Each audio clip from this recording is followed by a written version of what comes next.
What we have going on right now is that it's only registering about 4.5 pounds of boost.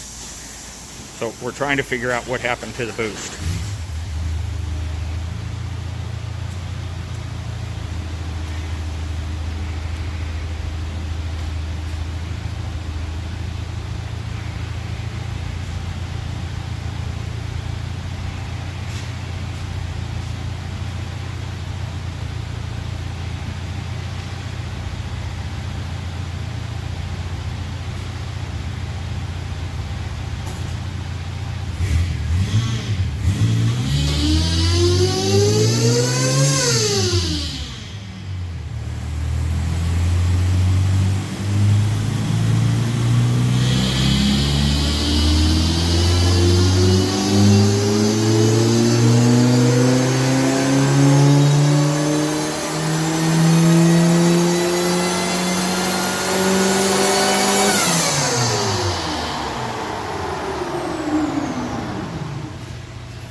Just a hair under 74.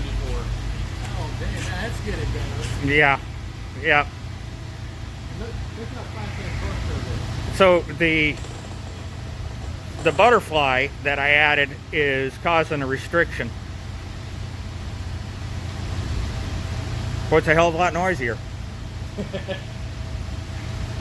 But the other problem is that when he backs off the throttle like that, that little bypass valve, that little 1-inch, cannot dump that much air.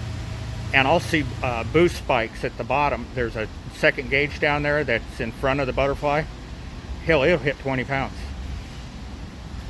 So it's got a 2 kVA difference